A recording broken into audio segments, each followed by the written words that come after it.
5 days out, both candidates very clearly pushing to win. And if they win, why will they have won? That is a question that Harry Enten has been pondering. And so we're bringing you the scenarios. Yesterday, Harry, we talked about the winning factors if Donald Trump would win the race. Today, you're looking at Kamala Harris. So what's the factors? So yesterday was Donald Trump.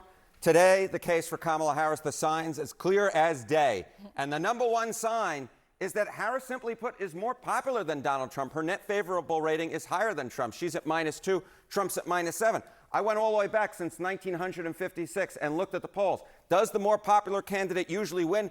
The answer is absolutely yes. 16 times the more popular candidate has won. Only one time the less popular candidate has won. I will note that was Donald Trump back in 2016. But of course, remember, Hillary Clinton was quite unpopular herself. But the bottom line is this. Kamala Harris has been consistently more popular in the polls than Donald Trump is. She's consistently had a higher net favorable rating than Donald Trump. And normally, usually, the candidate who's more popular goes on to win on Election Day. Democrats are fond of that saying, forget the polls, when we vote, we win. Yes. And you see something in that. Absolutely. Let's take a look at the special elections, right? Democrats in special elections, their performances the last 2 years. What has happened? We're looking at state legislative and federal special elections. On average, these Democrats have surpassed Joe Biden's 2020 margin by 2 points. And remember, Joe Biden won. So the fact that these Democrats have been doing better than Joe Biden's been doing is a good sign. Historically speaking, there is correlation between how folks do in the special elections, especially in this polarized era, and how folks do eventually in the presidential election. It was actually one of the warning signs last time around in 2020, where Democrats really weren't doing that great in special elections, despite the polls saying that Joe Biden was going to win rather easily. It suggested Trump would do better on Election Day. This time around, the special elections are suggesting the opposite, that in fact Joe Biden, because Democrats have been exceeding Joe Biden's margin, that maybe Democrats will actually do better than the polls have been indicating. But what about two factors? Yeah. One, the right track, wrong track. So few people think the country is going on the right track right now. Yeah. And also something you pointed out yesterday as a factor, which is Biden's bad approval rating. Yeah. So yesterday I pointed out that very few people think the country is going on the right track. Very few people approve of Joe Biden's approval rating. You can see it right here. In 2024, it's just 28% who say the country's on the right track. 40% approve of Joe Biden's job. But remember, in 2022, these metrics look awfully similar. In fact, slightly less believe the country was on the right track, slightly more approved of Joe Biden's job, but very similar numbers here. And remember, even though the top metrics were bad for Democrats in 2022, the White House party did historically well in that midterm. So the bottom line is, Kate, a lot of Democrats believe when voters vote, they win. And with abortion being a much bigger issue this time around than historically speaking when it was in 2022, Democrats did historically well. Perhaps Democrats will surprise a lot of folks and do historically well come next Tuesday. Very interesting. Thank you, Harry. Thank you. Want to talk about where the presidential candidates are going today? Both will be in the state of Nevada. This is a state that Joe Biden did win 4 years ago. Pretty narrow race there. He won by 33,000 votes. Look at the polls right now. You can see no clear leader. It's very tight in Nevada. Here's a news flash, okay? It's always pretty tight in Nevada. At least it has been recently. As I said, Joe Biden won by about 33,000 votes. In 2016, Hillary Clinton won by 27,000 votes, very close. There was a Senate race there 2 years ago. The Democrat won by just under 8,000 votes. It's tight there. What are the dynamics in Nevada that make it this tight? Well, it's an urban-rural split, one of the biggest urban-rural splits that we see in the entire country. Clark County, which is where Las Vegas is, it's 75% of the vote.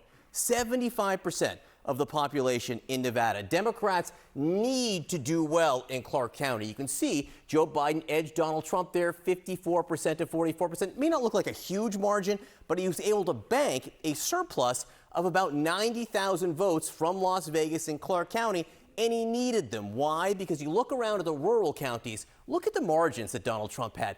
84%, 78%, 76%. 75%, just huge margins in the rural. So he banks thousands and thousands of votes in all these rural counties that need to be offset by Clark County. Now, there is one swing county, in Nevada, and that's Washoe County, out where Reno is. You can see the margins here are very, very tight. Typically, as Washoe goes, so goes Nevada. Joe Biden won it. 2016, Hillary Clinton won it. And just one thing I want to show you, Nevada's not big, not a lot of votes, so you're fighting over the same votes, and elections can look pretty similar. Look at the margins in the presidential race in Washoe County in 2000, 50.8 to 46.3. These were the margins in the Senate race. 50.8 to 46.3 in Washoe County. Exactly the same there. Not a lot of votes at stake. Elections can look pretty similar. One other thing that people know about Nevada who follow politics closely, they vote early. Early in person and early by mail. Now, John Ralston, who's sort of the Lord Savior of counting early votes in Nevada, he works for the Nevada Independent. This is where the early vote stands in Nevada right now. Of the ballots that have been returned or in person, Republicans have an edge, 39.2% to 34%. Ralston notes this is an edge Republicans, he hasn't seen them with this kind of edge before. This could bode well for Republicans. The unknown is this group right here, the other independents unaffiliated. If Kamala Harris does very well with them, she could still win. There's still time. It's kind of a big unknown right now, Kate. Absolutely. And as John's talking about, that is one key battleground state, and one key battleground state where Kamala Harris and Donald Trump are essentially chasing each other and having matching travel itineraries in these final days of the election. Both held big events in Wisconsin yesterday, and the heart of the battle there is happening in the suburbs. CNN's John King is visiting 5 battleground states in 5 days as part of his All Over the Map series. Here is Battleground Wisconsin. Sunrise in the suburbs. Pewaukee on the red side of a critical dividing line in battleground Wisconsin. Octane Coffee is a startup. Your morning jolt here, prepared by a robot. Adrian Deasy is the founder and CEO. This is all of the robotics. He grew up in a Democratic household, voted twice for Barack Obama, moved to the Milwaukee suburbs a decade ago. Toppings, cold foams. A self-described moderate ready to vote a third time for Donald Trump. I just see that Donald Trump, from a business-minded standpoint, from a let's make a deal standpoint, and from an economics and financing perspective, I think he's got the right mindset for how the country should be run, how to support small and medium-sized businesses. Are there downsides to him in your view? Does he have some character or personality, things that go on? For sure. But I would say you have to separate the message from the messenger sometime. Trump won suburban Waukesha County in both 2016 and 2020, but his margin was smaller the second time, and Wisconsin flipped back to blue. Deasy believes Trump is stronger this time. I would say over the last, say, 6 to 12 months, definitely a large Trump bump, if you want to call it that. Waukesha is a key test of whether Trump can reverse his suburban slide. And across the county line in Milwaukee, a pivotal test for Kamala Harris, too. This is the Tricklebee Cafe on Milwaukee's north side. Pay what you can is the motto here. We found a lot of apathy on our first visit to these predominantly black neighborhoods a year ago. Chef Zakia Courtney says the switch to Harris ended that. You know, you got somebody that's younger, you have somebody that's with an agenda, you got somebody that's relatable, you know, you got somebody who understands the issues. Courtney hears talk more black men are for Trump this time. She doesn't believe it's a big number. And I've heard what it is that people have said. I've heard people talk about the fact that she's been a prosecutor and she's put, you know, black men in jail and things like that. Well, you know, you have to look at that closer. You know, if you've done a crime, you deserve to go to jail. And there's nothing that shows that she has a track record of targeting black men and putting them in jail. This line for early voting is in Sherman Park, one of the north side neighborhoods where Harris needs high turnout and giant margins. What I'm seeing right now is an enthusiasm and excitement that's even bigger than when Obama won.